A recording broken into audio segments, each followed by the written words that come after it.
All right, everyone. It is 6:05, so we can go ahead and get started.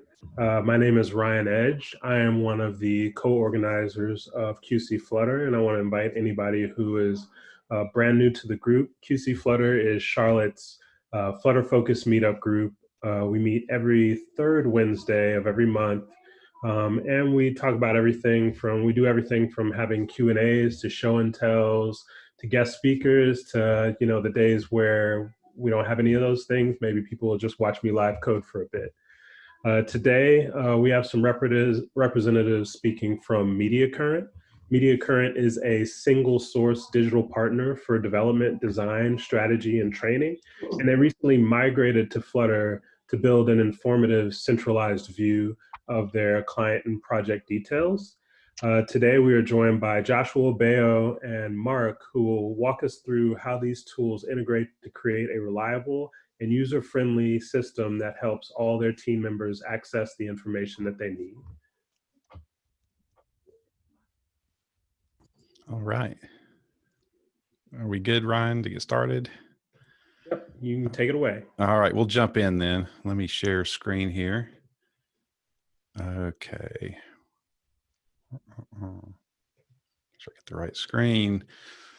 Well, welcome everybody. You should see my screen. We will jump right into it. So today, this evening, Charlotte time at least, we're talking about building business and development tools with Flutter. This has been a lot of fun and quite a journey. So excited to jump right in. So we'll start with some quick introductions. Over to you, Josh. Hi, this is Josh Boltz. I'm a senior Drupal developer at Mediacurrent. Mostly working with Drupal, but also we've started doing a lot of decoupled work, and Flutter kind of fits right into that. So I'm hoping to get into some more Flutter projects internally here, but also have been obviously working on the dashboard app here that we have built with Flutter, and I'm going to present to you today. I've been at Mediacurrent for about 5 years now, so and I reside in Pennsylvania. Over to you, Bayo. My name is Bayo Fideki. I'm a senior full stack dev at Red Hat. I actually moved to Red Hat from Mediacurrent. That's why I'm on this project, began to work on this while I was still at Mediacurrent. I'd worked at Mediacurrent for about 4 years, been at Red Hat for about the last 5 months. And this is a really great project to be able to solve some of the internal, not really problems, but to be able to streamline quite a bit of issues that we had at Mediacurrent and give visibility to many different teams. So anyway, I'm based out of Charlotte, North Carolina. It's actually Concord, North Carolina, a little north of Charlotte. And I'm excited to be here today. Right. Thanks, Bayo, and glad to have you here. And I'm Mark Shropshire. I go by Shrop on the internet and other places, and also am at Mediacurrent. I've been at Mediacurrent probably 4.5 years, and I'm also in Concord, which is 15 miles northeast of Charlotte. If you're joining us, maybe out of state or out of country or something on this presentation, but welcome. A little bit about Mediacurrent. We're a full service digital agency. We focus on open source software. So that kind of leads us into the Flutter conversations as a new technology that we're diving into. And so really what that means is we may integrate in enterprises with proprietary software, but we're using open source connectors to make all the magic happen. And one of the things we really strive for is putting together a super talented team of folks to work on all of these solutions, which is great. So a little bit about the agenda. We're going to dive into what's Project Dashboard. You're going to hear us say those words a lot. So we'll talk about what is this project. And it is called Project Dashboard. And then we'll dive into the technology stack behind it. Bayo's going to lead the backend demonstrations. That's where a lot of his focus has been on the project. And then we'll jump into the exciting part on the Flutter demos with some Q&A. Feel free to stop. When we get into the demos, I would just say, feel free to ask questions. You can unmute, you can leave questions in the chat. I'll try to keep an eye out for that. But ask questions as we go. It's a little easier when we get into code and on-screen examples, but we can have some Q&A at the end as planned also. So let's dive into what's Project Dashboard. What is this thing? So as Bio kind of mentioned, we're always trying to improve processes. And as you grow as any organization, you start to grow out of things that have worked great before. We had a security spreadsheet that we called it, where we listed all of our client projects in a spreadsheet. We had like the host that, maybe hosting information, like were they at Acquia or Pantheon, which are Drupal and WordPress hosts, maybe S3 and some others. And then we would list like which versions of Drupal, which is, if you hear us talk about Drupal and you're not familiar, it is an open source content management framework that we build a lot of enterprise sites with. It's all over the internet. It's used quite a bit. You've probably been on plenty of Drupal sites and not realized it, but that's what we are known for in the open source community, is for our Drupal sites. But at any rate, we had a spreadsheet to track all the security updates and things like that. And over time, we've automated it, but it was still a spreadsheet. So we really wanted to expand out and move away from more spreadsheets and have like a proper application that would let us see all of our client details and all of the project details, but also still let us know when open source components have security updates, which are real important to track and keep up to date with. So we have, as you might imagine, with any of these projects that you work on in software, we have lots of great ideas, many more than we could probably ever accomplish, or at least in a short time frame.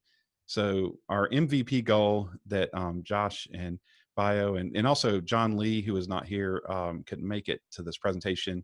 Have to mention John. He's done a lot of work on the serverless side and the node side of the project. But we all have talked through like what do we really need to replace that older security spreadsheet. So our goals, we wanted to be able to list the clients, like accounting contacts for the clients, project manager, any sponsors or different roles we have on the project, and client details that are important.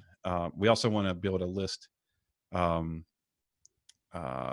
like the Slack channels, or, even start to integrate like Jira, which we use, and things like that into it.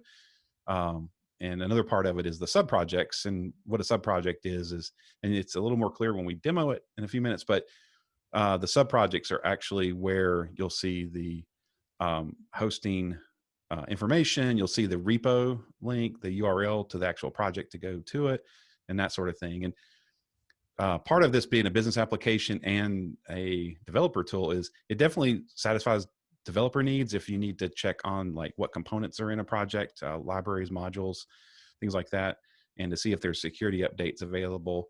But from a business standpoint, we wanted to make sure that like anybody on our sales team or any project managers or customer success managers, whoever, in other business roles, could use this same application and pull up just information about the projects quickly on the go in iOS, Android, and on the web. So we focused on Drupal 8 and 9. That may not mean a whole lot to lots of folks that are Flutter folks on the call or in other technologies, but there was a big seismic shift in the framework between Drupal 7 and 8, and 9 and 10 and beyond are going to be real similar. So we didn't want to really worry about an older version of Drupal, even though it's still maintained right now. So we just, we can still log those projects, but we're not really tracking the security updates on those in this application. So just to give some ideas here on how some of our team might use Project Dashboard, just a few examples here. You might have somebody that just wants to review, like, hey, who's the PM and the lead on the project? Maybe a project manager wants to look up and say, what are, show me all the higher ed projects we have so I can maybe ask questions of the folks on those teams, because we're starting a new project in higher ed. Designers may want to look at some other details in the project. And, along the way, we thought about like use cases for a strategist. Often strategists want to know like what are the SEO modules that are used in a Drupal project. and they can ID maybe ones we need to add or improvements, or at least have a baseline idea. But of course, marketing and QA, I mean, the list goes on. We could keep coming up with these, but it's a little bit of, trying to satisfy the business as a whole and continue to grow the project. Before we jump to this one, the one small aside, it's kind of an addition to your previous slide. One of the other use cases, which was really compelling, is Mediacurrent.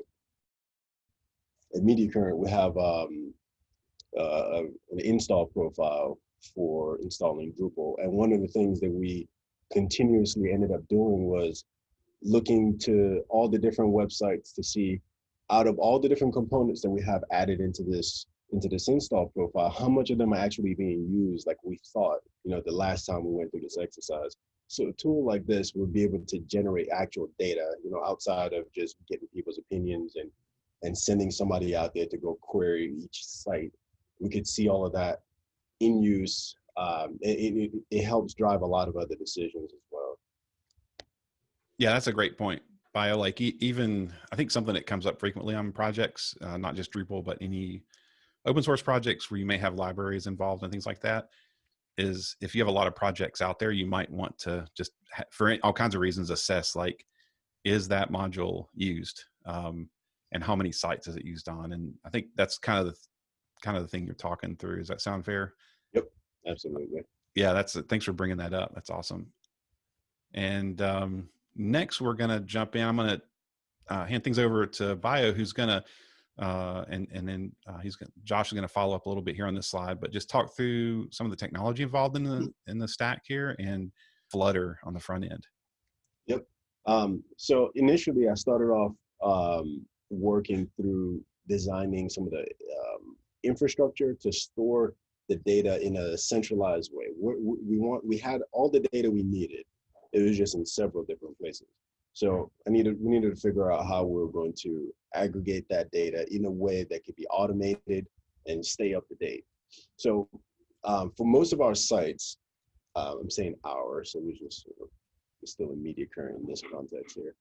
For most of our sites, we have Jenkins, which handles a lot of builds and everything and the day-to-day uses of those projects. So we thought we could utilize a lot of those Jenkins jobs already to be able to get frequent data or accurate data out of any of these projects. So Jenkins I'm going to try not to be too much of a bore on this part, but Jenkins runs Composer show, and it can get an output of the modules and packages that are used on the site, as well as those versions. And we're able to connect to Firebase from Jenkins to be able to pull that information in there. And we're also using a separate node server to fetch from the various spreadsheets that we have to be able to pull that information into Firebase as well. And where Firebase was a really great tool is all the cloud functions that we have available, well, not available, that we could create and use very easily. So we created several cloud functions to be able to pull information from Drupal, on a frequent basis to make sure that we had updated data from Drupal.org to be able to compare to the information pulled for each of these projects. So we can tell when something is out of date or if there's security vulnerabilities that are existed across any different projects. And we also use some of these cloud functions to maintain some of the data infrastructure that we have. So whenever a single project is updated, we can essentially use a hook to update something in a different area of the Firebase database. So it helped keep our information, our data structure really nice and clean and understandable, and also kept it up to date. And then we're also using another cloud function, PubSub, so schedulable events to check for the security vulnerability, the security advisories, which are typically released every Wednesday in Drupal. And it's kind of a range of times. So, we could utilize all these very simple and easy to approach tools to be able to generate these functions and kind of build out the functionality that we needed to support a nice and robust backend. One thing that one of the things that I wanted to mention on the Drupal side of things that I thought was really cool, and from a security standpoint, is that we looked at a lot of different monitoring tools, and this is even before Project Dashboard. And one of the common patterns you see for monitoring projects, and not just Drupal, but really any kind of application or websites where you have multiple sites and apps and stuff, is to actually have some type of live monitoring where some process actually reaches into a live production site and checks and monitors there. And there's times when you maybe need to do that, but from a security standpoint, most of those avenues led to a place where somebody who takes control of the central system, like a Project Dashboard, could then basically own every site attached to it. And I didn't like that standpoint from a security side. So some of our team members beyond this call actually set that up, the part that Bio mentioned, the Composer show. And so really we're just gathering all of the data that we need on the versioning of all the projects and modules that we're doing all of that just against the repo. And that means we're not actually touching any of the live instances of the sites. So we can, like, if some main branch is what's deployed on production, then that's what we're pointing to. And I think that's that was like a really cool angle to go on, because I did not want to have the system we're working on be the way we were hacked. And I don't know if anybody heard about all the SolarWinds stuff this week, but that was big news, where basically vulnerabilities were inserted into like a production system that many businesses use, and now lots of compromises are out there. And so good to think about that. So one other aspect of this is when we first started down the path of doing Project Dashboard, we began building it as a React app. So there was still a lot of effort to building this backend to use Firebase and everything.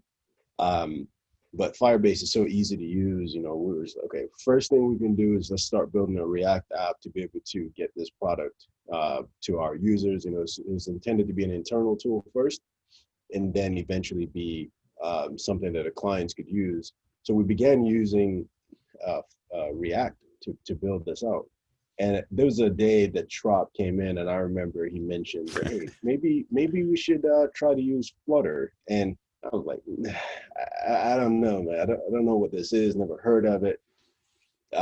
But he was able to present kind of a lot of different use cases for it. The ability for us to be able to have a mobile application to be able to drive kind of the adoption by users internally. You didn't have to be at your computer to get access to this thing. And the eventual goal of having a mobile app that our clients could use, we could see the adoption potentially being a lot higher. And one of the other things I think really helped with that adoption was this group here, talking through Flutter, seeing people's projects, seeing the ease of use, seeing, the cross-platform functionality that this has. So this group, I think, has really helped with giving us a lot of confidence. Just seeing some of the support behind Flutter, and we eventually made that decision to go with Flutter, and it's been very well received, both from everybody who's been working on the project, as well as internal users of the application, or stakeholders rather. So this one, Josh, I'll turn this over to you.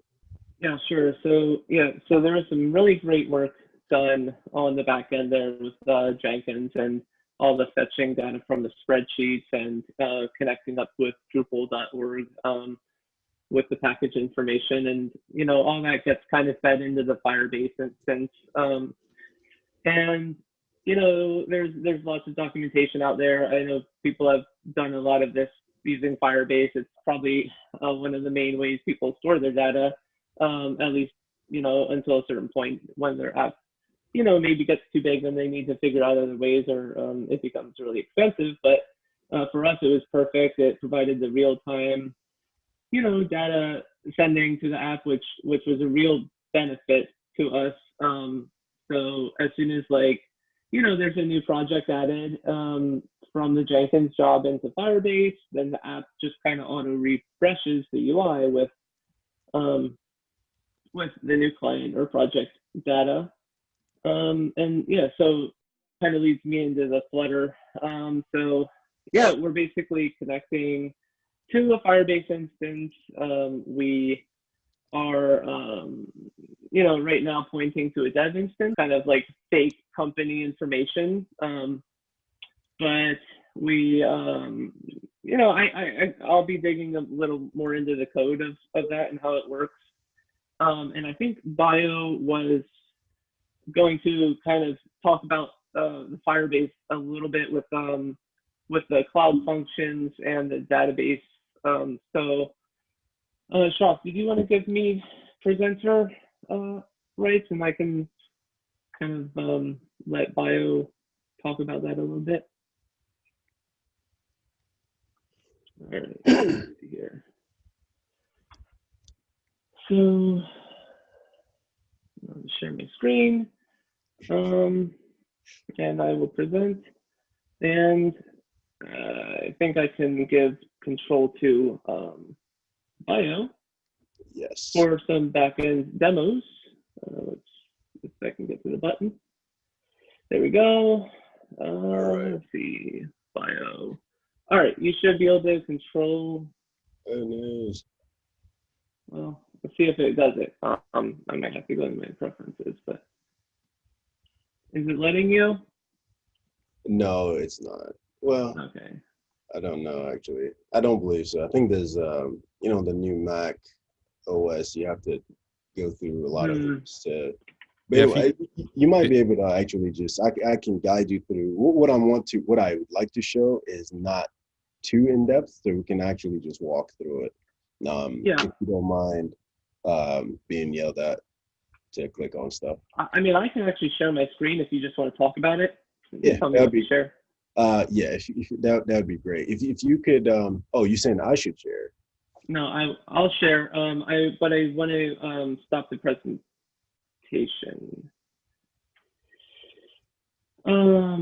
Yeah, so right here. This is the Firebase. Can you see the Firebase instance now? Yep. If you could cool. full screen that and bump your font size up some. Or yeah, that. All right.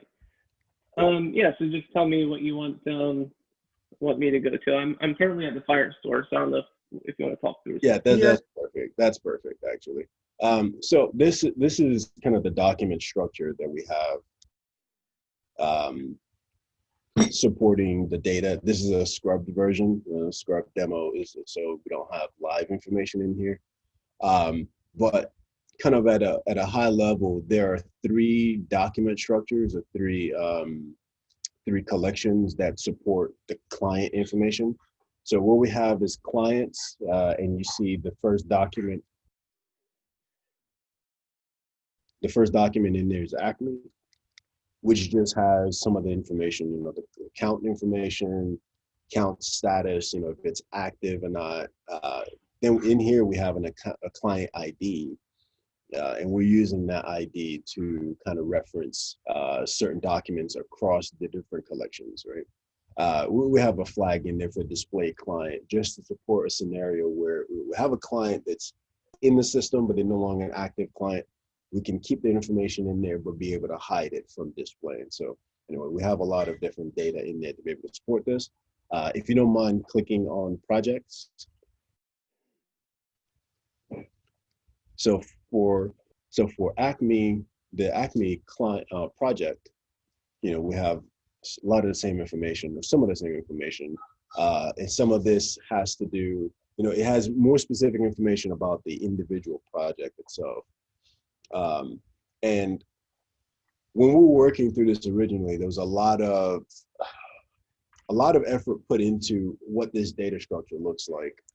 Here we have essentially a hierarchy of a client, a project, and a sub-project.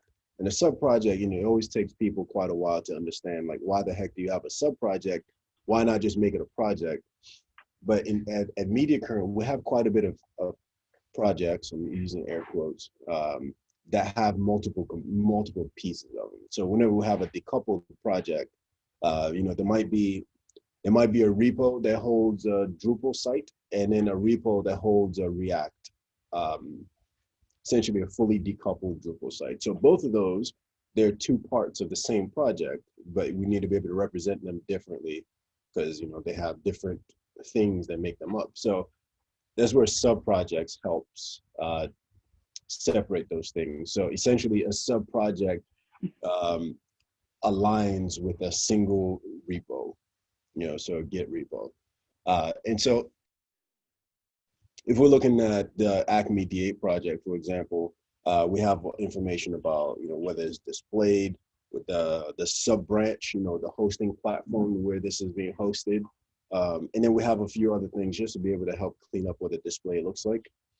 We can see the project version, et cetera, et cetera. And where the data, so the data that comes from Jenkins that's pushed into Firebase, a lot of that information goes into the packages collection. So if you don't mind clicking on that. And this is essentially output from Composer Show. So essentially we have the vendor and whatever the module is. And so we can see all this information. We can get an idea of what core version that's installed. We can see, all right, we have the admin toolbar module. If you don't mind clicking on that, we can see that it's on a specific version. We can bubble all that information into the UI as we need. And Bio, we've mentioned Composer a couple of times, but just for non-PHP developers, that is a package management tool for PHP. So it's similar to, NPM or something like that. Yes, in other worlds. Good. Thanks for bringing that up. I always overlook that. Okay, and then if you don't mind going back, I want to look at some of the top level collections. And so we have, click on all packages actually. So using some of those cloud functions, when a project or sub-project's package is added, we copy that, some of the information from that sub-project or the package in that sub-project to the all packages collection here. So what this top package ends up being is a list of all projects or all packages used across all of our projects, and so we take some care to not have a bunch of duplicated data here. But this is essentially projects or these are modules or packages used across all of our projects. So if you can click on Drupal, for example, and packages. So these are all the modules that exist across all of our sites. And then if you can click on, let's see, maybe address.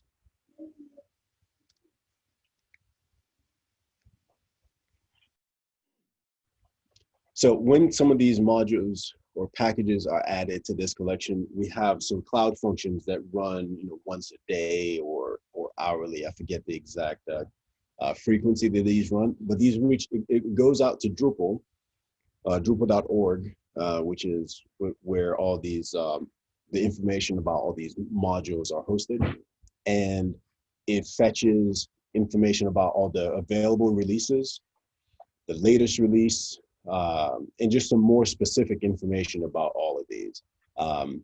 And can you scroll down some more to the bottom? All right. And so for this specific module, this is what they're called in Drupal, or package, same thing. We can see information about its whether or not this module is under Drupal security advisory. And then we also have information about which sites they're used on. So we can easily build a list of sites using a specific module without needing to do too much in terms of database queries or Firebase queries. So this kind of a walkthrough of some of the data structures that we've done. We've done a lot to keep it as clean as possible.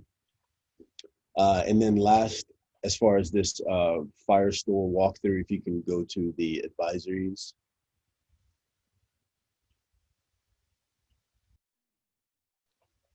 So we have some of those core advisories. I'm sorry, not core advisories, but the contrib are the contributed modules by the community, the Drupal open source community. So some of those advisories come out on Wednesdays, and we have this process that parses some of that data. It's actually released as an XML feed, but we parse that and we generate some of this information. So if you can click on any of these collections here, we can see that these are the 3 advisories that came out on December 11th in 2019. If you can click on any one of those, we can start to see some of the different information about it. It tells you about the vulnerability, the security level, the amount of risk for this specific thing. If it's a stop everything and patch this security vulnerability right now, or this can wait a few days kind of vulnerability. We're able to get this information and see it from a central location, and pretty much as that data comes out, or pretty quickly, pretty soon after that data is released, which is very useful. We use that. This is essentially taking the place of the security spreadsheet that Shrop referenced earlier. We were replicating this process, but some aspects of this were very manual in the past. So the next thing I would want to cover would be the cloud functions. So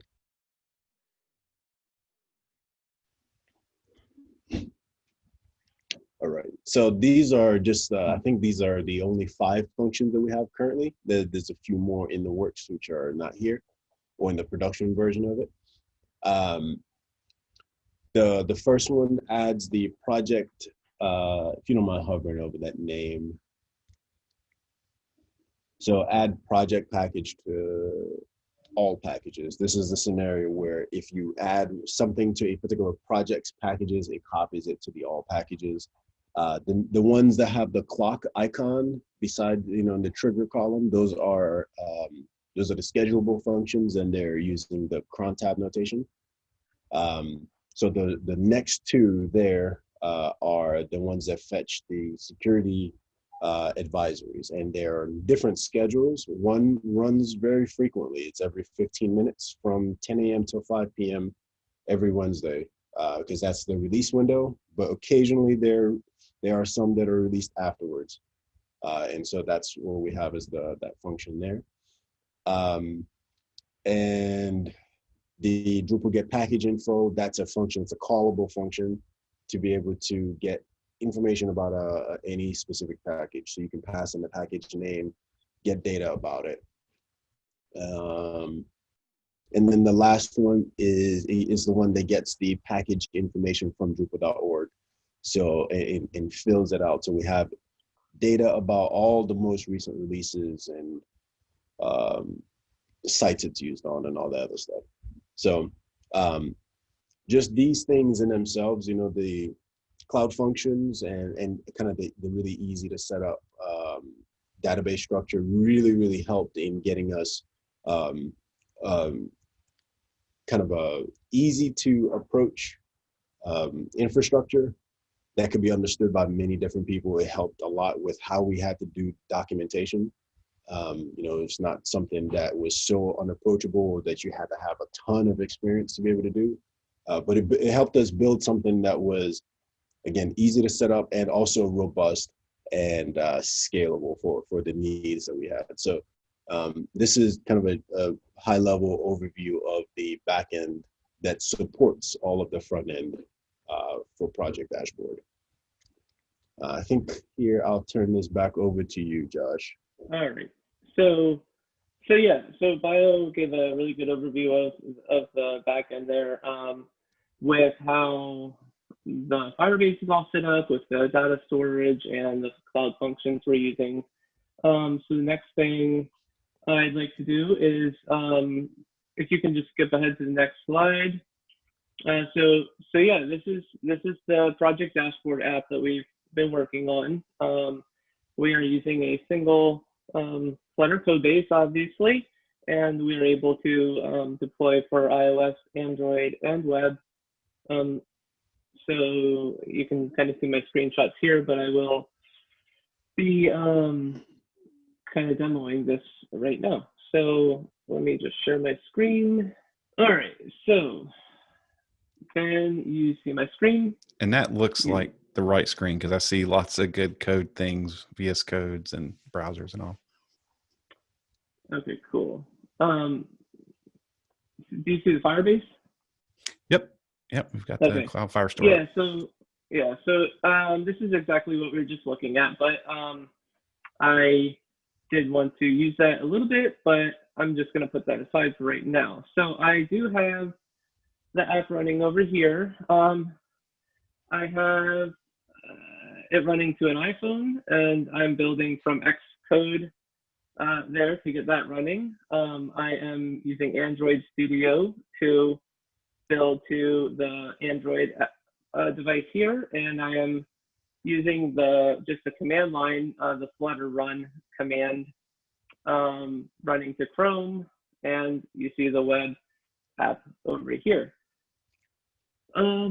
So I guess one thing I'd like to do is just go through each of the screens, and feel free to ask questions as I go through if you're curious about anything.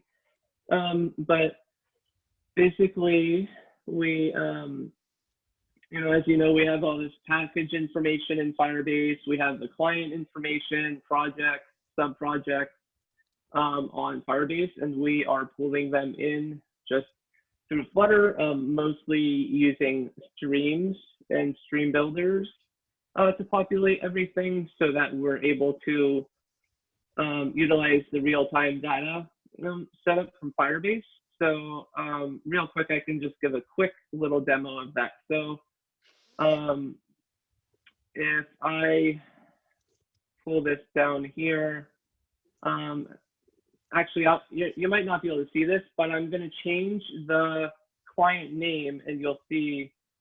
I'm just going to call the client name Josh, and I'm just changing the value right inside Firebase for the client name, and I'm doing it right now, and you'll see all the apps instantly updated and are refreshing just from changing the client name value in Firebase.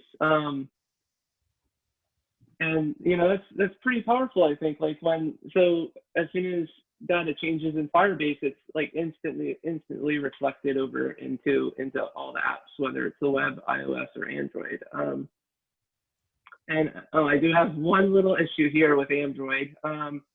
It must be some kind of typo or something I have in the Firebase, because I did have to manually create all this dummy Firebase information. So I think there's one little issue with a typo or something that I couldn't track down earlier. But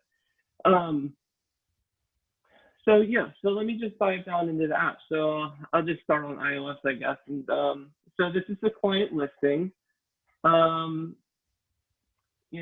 It's just really just the clients we have. There's a dream eventually, and we'll talk about this later, of allowing the actual clients to be have their own client listings and favorites.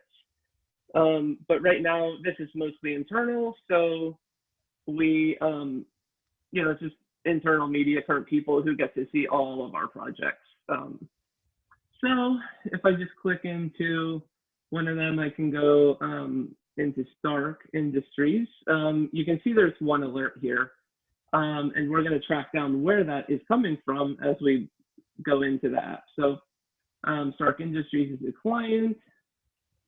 We will go into the projects. There's only one project, which is Stark.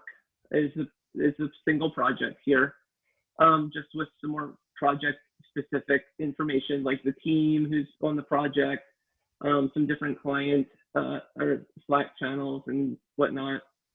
And then we can dive down into the sub-projects. And these are actually the actual, website or app or whatever the actual project is that would like have a repo tied to it. So I will click into there. And you can see that you kind of get more information about, what kind of type of project is this? It's a Drupal 8 project. It's hosted on Pantheon. You can see the Git repository, URL. Real quick, while you're on this page, just one of the things that we had planned initially, or still in the plans, is at this level, this is where it makes the most sense to have the most dashboardy kind of things, right? So we have plans on being able to pull in, logs, uptime reports. So I think we use Uptime Robot for uptime monitoring to be able to pull that kind of information in here. Or, build times, how many times a particular build fails, that kind of information makes the most sense to be able to put on here. So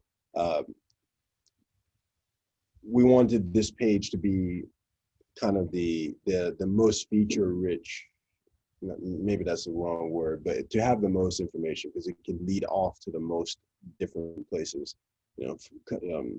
It's the location in this application that could have the most information relevant to a specific project. Yeah, that's a good point. And I think we'll be touching on that later about, some of the other integrations that we're looking to do going down the road post MVP here, and just bringing more and more useful stuff into this dashboard. So we're at the sub project level here. If there were multiple, you would have like little tabs up here where that star V8 is, but there's only one here. So we're just going to track down what this alert is here. So if we click into the packages, this is where we actually see the bulk of all that packages information that you saw in Firebase is actually represented on this screen. And you can see we have one security issue here. Our Drupal core is not like up to the latest version it should be. So it's kind of telling us we should probably update that. So making use of some accordions, in some cases you're going to have, well, in many cases you're going to have a lot longer list here of modules. Sites could have 50 modules installed, so it's going to be a very long list. So that's why we made use of these accordion drop down. It's not as useful in the core, but I still put it there just to keep some space. But down on the modules, it would be really useful, I think, for collapsing that data. So yeah, that's sort of as deep as the app goes. This is kind of the meat of the app, I would say, and what you're really looking for when you're using the app. You want to see what security issues you have on a certain project. Or there could be somebody who's just looking for some basic, information about a project or a sub-project that they could find here too. And pretty much the demo, it's got four screens that kind of get you to that package information. There's also a project screen, a profile screen, where it's just a pretty simple page, but I just wanted to show that as another screen that's involved here. And we're doing auth with Google auth right now. So yeah. So Josh is logged in with his Mediacurrent Google account. Yeah, right now it's internal to Mediacurrent, and we use Gmail for our emails. So it's has to be a mediacurrent.com Gmail account right now that you get authenticated with. So that's what I had to do.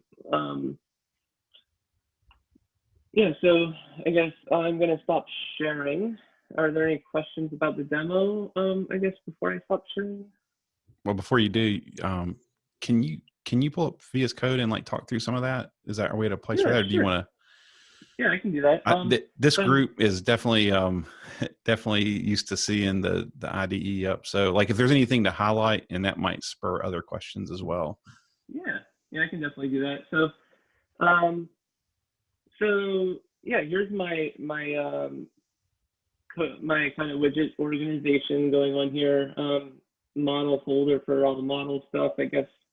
We can look into the clients, basically have it modeled out with all the different properties and initializers. And it kind of just gets the data from Firebase and prepares it within Flutter here. These are pretty much all identical, just different data, obviously, from Firebase. I can show you under utils, I have colors. So these are like some color guidelines that we use at Mediacurrent. So we have, for our brand, we have certain colors we use. So that's what most of these are. And just let this kind of reuse them across the app. As far as Google authentication, pretty straightforward here. I'm sure if you've done or looked into Google sign-in, you've probably found something very similar to this. Just signing in with Google via Firebase here. The database, this contains most of the database details. So we got the Firestore and basically preparing, the list of documents for the client stream, the project stream, and the sub-project stream. And this is what kind of allows us to use stream builders or stream builder widgets to output them in Flutter. So when the content changes from these queries, the UI kind of just auto reflects that. So as you can see in this query, we're just loading up all clients that are currently active. And then you can kind of see, if you remember back when Bio was showing the Firebase, it's kind of unique, it's keyed together between the clients, projects, and sub-projects. So that's kind of how we're tying it all together. And, connecting all those pieces together. But these just provide the streams, which are tied to stream builders. So yeah, the client list here is just one stream. It's the client stream, and then when you go down into the projects, well, there's no project for that one, but so here, I'm over on the Android one now. If you didn't notice, I switched over to there. You can see, just some of this information is provided from the streams also. Like it knows how many sub-projects are available for a single project. So it's basically passing in the project, because it knows what project we're on, it passes that into the stream, and then it can figure out how many sub-projects are within that project. And the stream builder kind of renders that out. One of the real interesting parts of this, and it was kind of hard to figure out a solution for, was this alerts bubble here that is present on pretty much any screen you go to. Because what happened was because the cloud function we wrote, which is this get Drupal package info function, if you remember from over here, it is this one. This one, get Drupal package info is the cloud function. It lets us pass in a a sub-project right here. So basically, in order to use this function, we need the sub-project. And so if we're on the client screen, we don't know like what sub-project is yet, but we're able to figure it out because we can do queries and, you know, basically look up what projects are within this client, and then we can figure out what sub-projects are within each of those projects within that client. So it was kind of tricky to navigate that one, but I did get it working. So you're able to we're able to pretty much bubble up that data all the way to the first screen, essentially, because you see it's also available. This screen is really where it knows the sub-project. Well, I guess it would know it here too, but the project level and the sub-project, the project level and the client level, we have to really do some extra digging to figure out what the sub-project was to make use of this cloud function. And the cloud function is really nice because we didn't have to write all those queries, you know, by ourselves. We could make use of the cloud function, which uses, I guess, Node.js, and it was a lot of that work is being done kind of behind the scenes. So we just had to call the function with the proper data, and it kind of gets us what we need. A beautiful part about that is, you know, I mentioned before that we started this in React, and it was great to be able to just switch to Flutter and use a lot of the things that were already set up. You know, because we didn't have to re-implement all the queries and everything in each platform that was using the data out of Firebase. It was great to just be able to use a cloud function and get the data that you needed, you know, out of it. Yeah, and that reminds me, Bio, too, there's one little story we didn't really talk about on this one, and that is because we did start with React for the website, because part of this too, we wanted to have opportunities for people to learn Flutter and people to expand their React knowledge.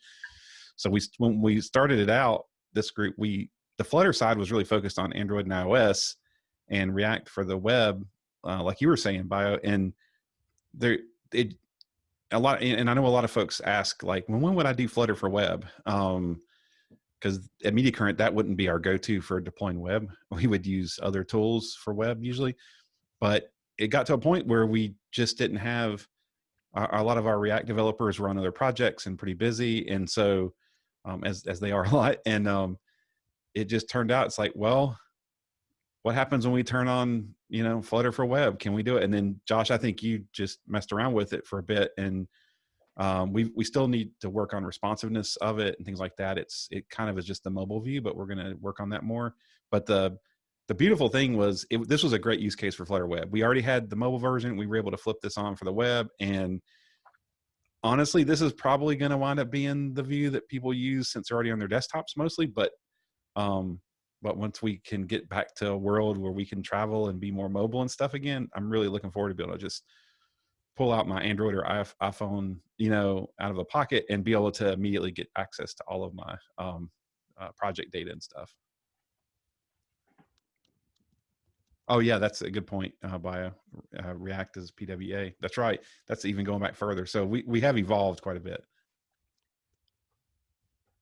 Yeah, that's good. Some good points there. So yeah, like Shop said, we didn't put a ton of effort into the web app at this point. I think we're looking to do that eventually too.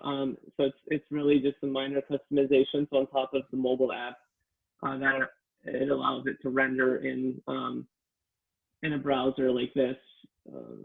You know, it looks more like a website than an app slightly. So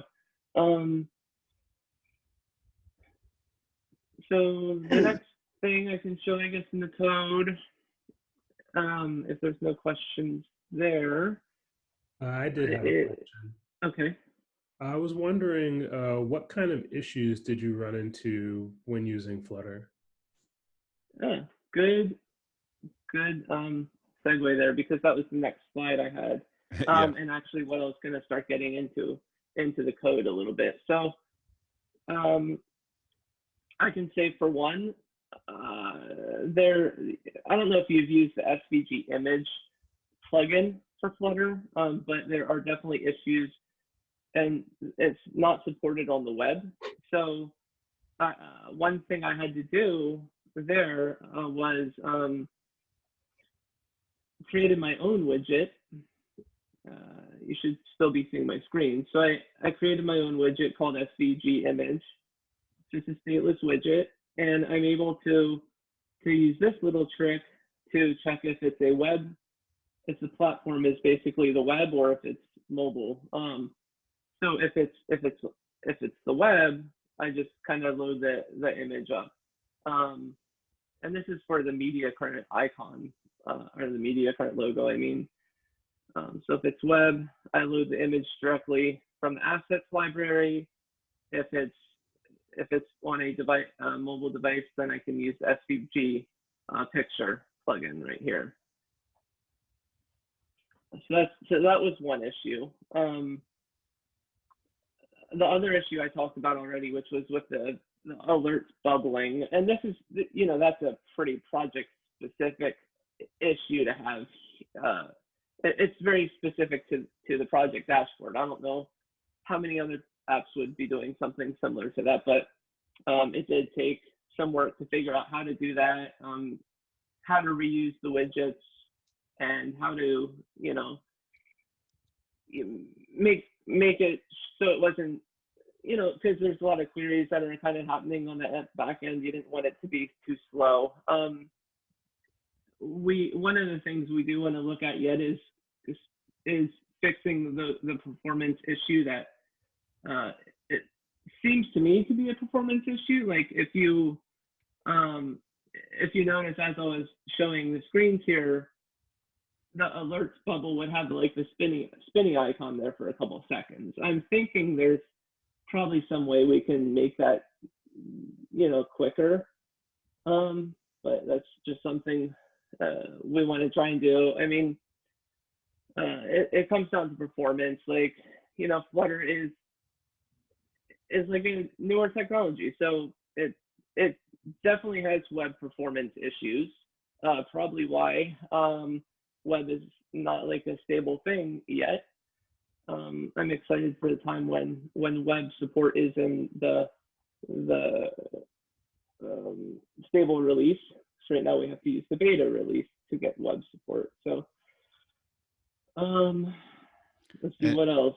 Josh, we had a question from Derek Lewis asking any performance differences with iOS versus Android versus web. I know you just talked about the web difference, but have you noticed anything like between iOS and Android? No, not really. I mean, they both seem to work pretty identical. I mean, we haven't done any real performance testing on these yet, but it's just in debugging them. They're pretty much working identical. They're pretty smooth. But when I go to web, sometimes it is a little jerky. Sometimes, and it might be related to one of the modules, or the Flutter packages we're using here, which is what is that called? Let me just go to the pub spec here. So group the list. So we're using the group the list plugin here, which allows you to do these sticky alphabetical header kind of things here. So for a while, like earlier versions of that plugin, it was really sluggish on web. I think it's a lot better now than it used to be. It's pretty smooth scrolling there. So, but if we had a lot more projects and clients, I think it would probably, possibly still be a little slow. So, hoping to get some of those resolved there. I know another issue. Yeah, go ahead. I was just going to say another, and since we were talking Firebase, something that's sort of a pain with Firebase. There's not a great way that we know of to have multiple like dev test and prod environments without really just setting up complete new instances of a Firebase project and then assign them. And then there's and Josh will get into some of the things he's had to do to deal with that. But you can see here we're running off a dev version. It's got sanitized data. It's not the production version, but that's kind of that. And with Firebase, just this isn't a Flutter thing, by the way. This is just Firebase, but that and the doing backups and restores and stuff of data with Firebase isn't the best dev experience. Like there's tools to do it and projects and ways to do it, but it's kind of weird. Yeah, there's definitely ways to do it, and it's kind of on a roadmap, I would say, of things to look into. You know, for iOS and Android, there are things called flavors you can do. Well, in Android, it's called a flavor. In Xcode, you have to you set up different configurations that work like flavors. So you're able to say build with this Firebase connection or build with that Firebase connection kind of thing. What I'm having to do now, just basically for this demo, was I swapped the Google services file for Android and the Google service info plist. I forget exactly what it's called, but the info plist for iOS. And that just lets it connect to the proper Firebase. But eventually we'd like to figure that out. I know there's also a Flutter plugin that adds .env support, so that could be helpful possibly as we look into that more. So there's definitely ways to do it, and there's some blog posts and stuff about that. It's just, you know, something we haven't put a ton of effort into yet, but will eventually. And Jason asked here in chat, does Flutter support multi-page web apps? Thinking like page routes and things. That's my words there. If so, is it more challenging to set up versus an SPA? And I'm not sure that I know that answer because our head's been into this setup, which is more of the SPA model. That may be what Flutter does mostly, but you have routes. Does anybody, if anybody has answers for that, there you go, John. Thank you, sir. John says it does support multiple pages and using routes. So thank you for that, John. Yeah, and there's also ways that you can set this up where you can use past tags within the route to pass data forward in the same way that you would with like $ID equals whatever. There's plugins you can use for that. Oh, great. That's awesome. Yeah, just to add some additional clarity, if you mean multi-page, like as in a spa, as in an application that kind of acts like an Android iOS application, then yes, you can do that using URL routes like John was saying. If you mean multi-page as in multiple applications or multiple pages like running in standalone sort of isolation, you can do things like that using like iframes, and you can run Flutter inside of your iframes.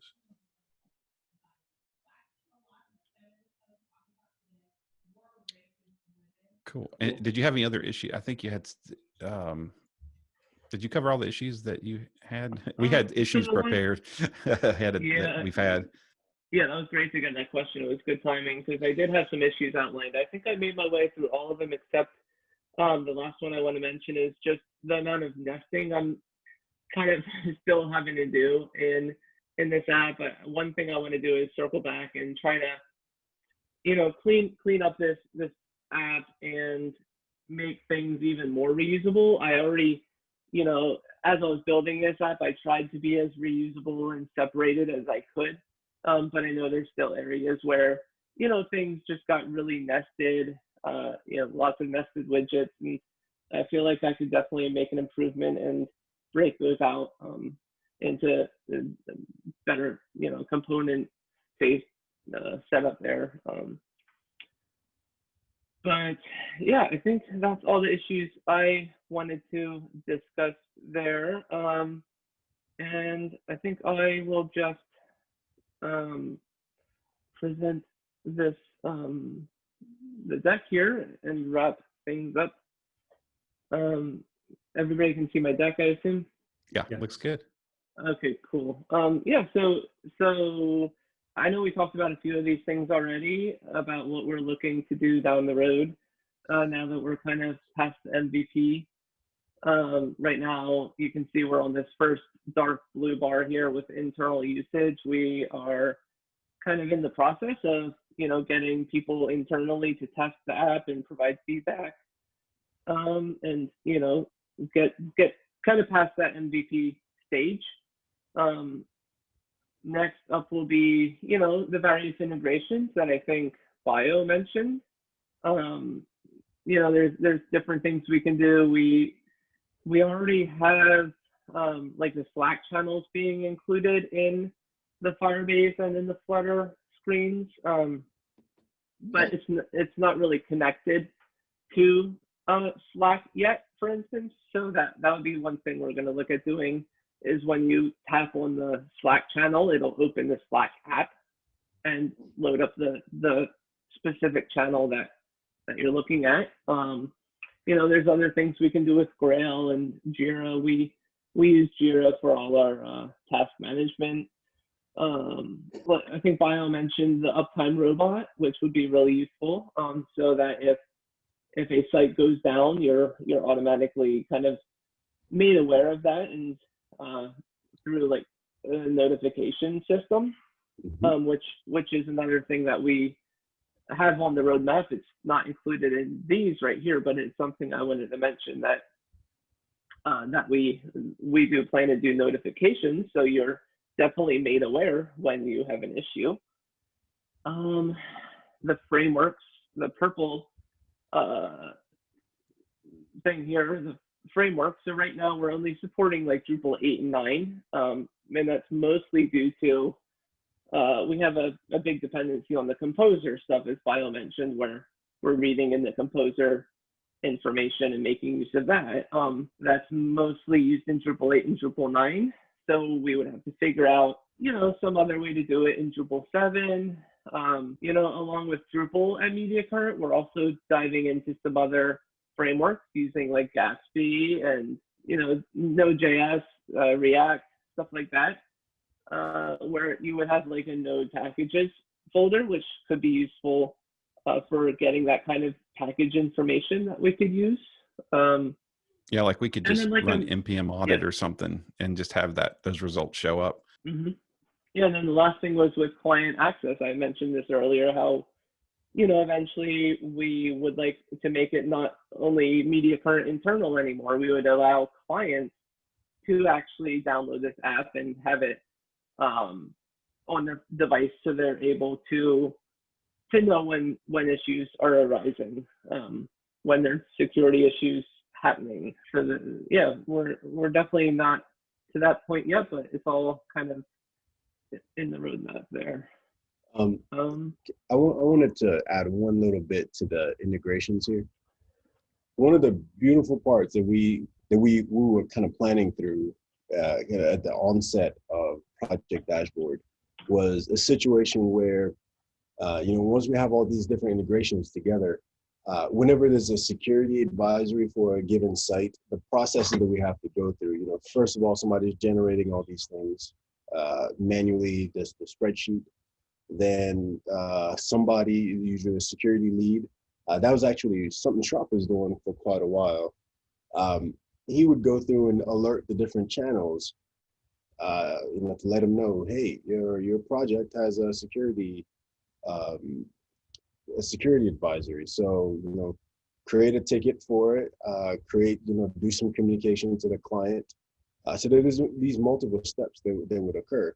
And what we're envisioning still actually is a situation where a site has a security advisory or just feature update, that we can use these integrations to create a Jira ticket in the right project, automatically notify in Slack that, hey, there's a security advisory, and have everything already be set up with minimal work minimal intervention by anybody. We already have those two pieces. It cuts out a lot of the manual things that need to occur, and it ensures that we have a very reproducible and standard process whenever there's a security advisory. So it would have enough information in there to give context to whoever is reading those things, and it ensures we can put our focus onto the right spot. So I think that integration part is a very important one as far as how Project Dashboard continues to grow and help Mediacurrent continue with efficiencies.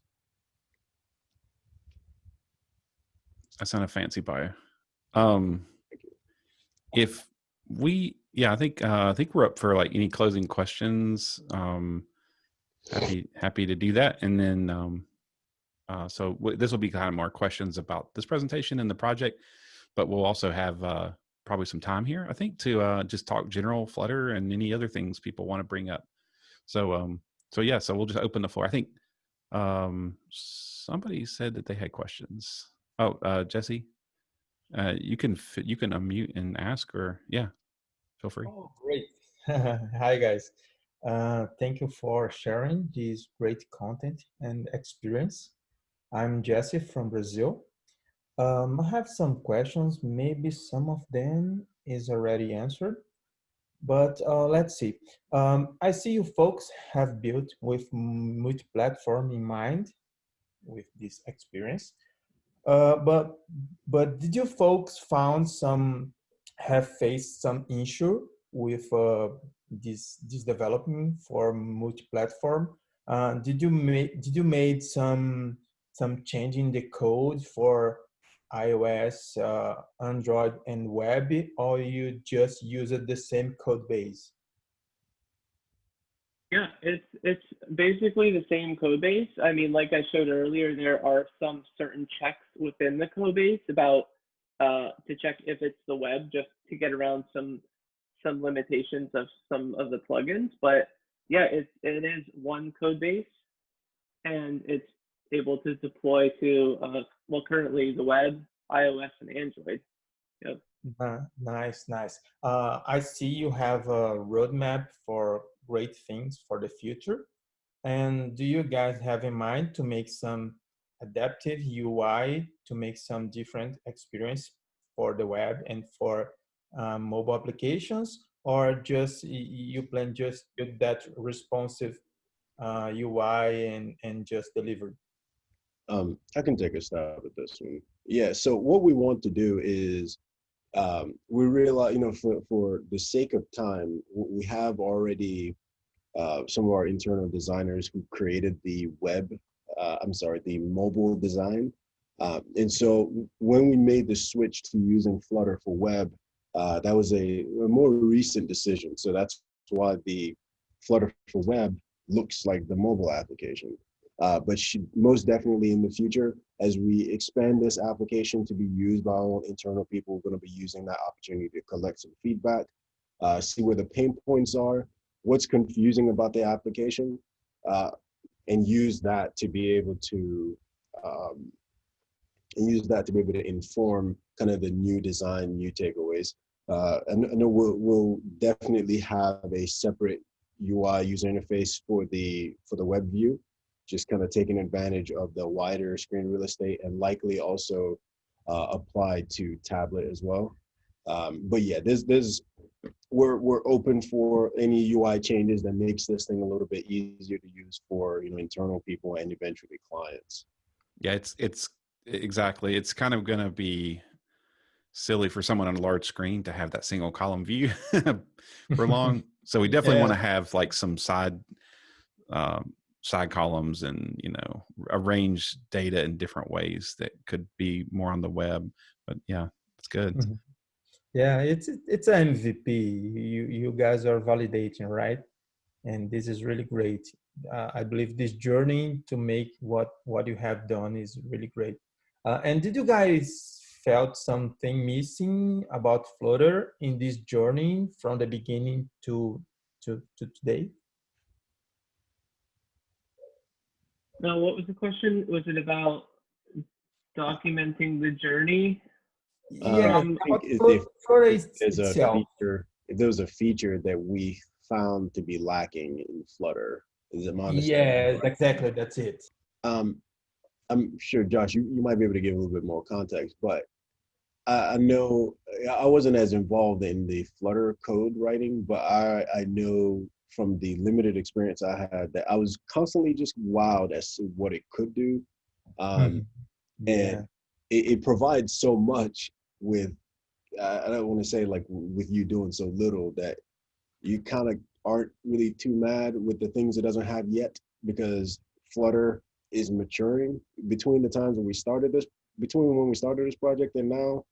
There's already been a lot of improvements, a lot of new features, stability, and everything. So it feels like if it's not there yet, it's on the way. So um, it's been very positive so far. And Josh, you know, you've been kind of knee deep in it, so you might have a completely different take on that.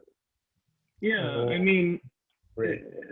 yeah, I don't think we really came across anything that Flutter couldn't do. Like I said, we had designs created before we kind of started this project when we were even thinking about doing it in React. And then, you know, we started building it in Flutter, and, you know, it's really a ton of widgets to create all the components that go into the app. And then, you know, connecting the data, and everything is, you know, pretty available to make it all happen.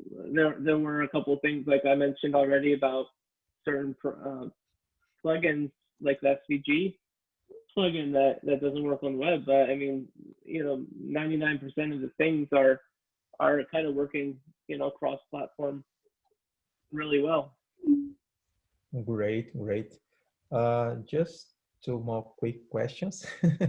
I know it's just MVP, but have you guys thought about testing already, or it's just for next step in the future when you guys decide to make some more features and make the project grow a little? How is it going? You're referring So to like automated tests and things. Yes, yes, exactly. That's it. Um, so I'll speak Trop. You might have some other things, and Josh, you might as well. But yes, that is on the roadmap. We haven't really done much in terms of that. Maybe it's happened since I left Mediacurrent, so that's where you guys might have some different info. But it's definitely on the roadmap for sure. Yeah, Great. it would have been great to have that sooner on the roadmap. Like our teams are real comfortable writing tests for, you know, JavaScript, React kind of things and in Drupal space, but testing is new for us with Flutter. It's new for me. Josh, you may have done more, but we want to do it because we believe in it. But it's something that it's actually something I've been learning quite a bit from this group, because we have a number of folks in this group that already do automated testing with Flutter and have complex continuous integration and continuous deployment going. So yeah, there you go. Definitely Ryan is one of the people I was thinking about. But yeah, that's something to aspire to. And that's why I attend these meetings, because I've lots of smart people here and I learn a lot. Oh, nice. That's nice. That's nice to hear. Just one little more question, or maybe just a comment, because I believe it's have been already answered by someone. It's about the Firebase cost concerns. As we know, Firestore is the cost is by operations, it's by read, write, delete, and this kind of stuff. I can see that the roadmap in the future, it's a big project. You have many integrations, so client access, Jira, Salesforce, and so on. So this road, I see that there will be many operations over the database. So, and one thing that I believe that is a point is the modeling. And do you guys are already thinking about the modeling you have now in this MVP? When this data modeling grows, it doesn't impact the cost that much, So how are you guys dealing with it? Or it's not already defined. It's just the first modeling you guys thought, just deploy it, make it work, make great validation. The team start to use it. Yeah, I just posted an article. It kind of is probably got a lot of similar things to what John posted earlier, the YouTube video on the costs of these cloud services. But I would, we passed this article we passed around internally quite a bit because I was a little concerned about that very thing. And one of the things, so database modeling is a key piece of it. One of the things that I took from that article and other sources was that we can actually save some money by being creative, like on those cloud functions that Josh, you mentioned that cloud function. It totally helped. If I remember right, I may be off on this, so we may know, but I'm pretty sure that cloud function is a lot cheaper when we looked at the price comparison to use that with Flutter to do what we need to do rather than a bunch of sequential queries. So that's really the thing to look at, is really understanding the price breakdown.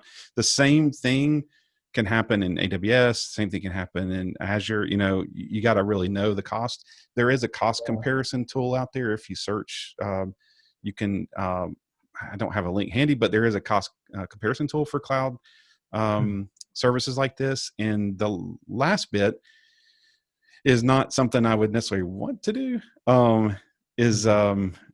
right now or think about, but we're pretty comfortable in AWS. So I think Firebase is a fantastic way to get started and a way to get things moving. Yeah, I love it. But I mean, we could move to certainly save.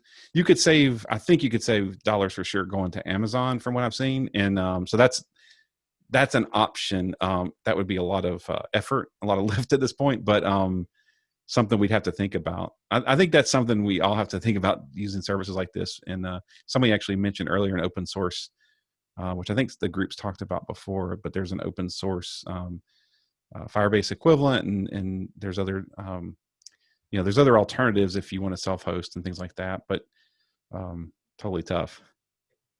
Yeah, I think right now we have, the only safeguards we have are just some kind of reporting limits. So if we get to certain amounts of money, we kind of get alerted about it. To date, I don't think we've hit those limits, but granted, it's not in wide use. But a lot of those articles that talk about using your data structure to be able to help manage this is things we've been paying attention to. And I think as we get increased use and we are continuing to scale it with more and more features, that's definitely something to get looked at. Since this is a tool that's not really being sold, it's being used by our clients as an augmented, it's a value add. We want to be making sure we're not sinking too much money into it, because we're already putting internal resources into it. Can't outweigh the benefit that it brings in. Yeah, great. I really appreciate your answers, guys. And I really appreciate the time you provide us with this great talk. Yeah, and thanks to everybody. We're happy to answer other questions. I feel like this is, and we definitely can continue conversations. We've got the Charlotte Dev Slack, and there's a Flutter channel in there. You don't have to live in Charlotte. I live in Concord, and John and others still let me jump into the Slack. I'm just kidding. But we have folks from all over. It's a great group. So we can carry that on. It's like 7:30. So unless there's any other major questions, I think we could kind of wrap this part of the talk up, and Ryan, move over to just any general discussions for tonight. Nice, great. Awesome. Yeah, I think that's everything that we had for tonight. I don't think we had anything beyond this talk. So if there aren't any other questions, if you are interested in participating in more conversations with Charlotte Flutter enthusiasts, we are part of the Charlotte Devs group, and we have a Slack channel on the Charlotte Devs Slack group devoted to Flutter. I think it's just called Flutter. So that's where you'll see most of us chatting. And then, of course, again, we meet every month on the third Wednesday. So if you enjoyed this conversation, you enjoyed this talk, and you want to hear more about Flutter, you have more questions, feel free to come by next month. All right. Awesome. Cool. Thanks, everybody. Thank you.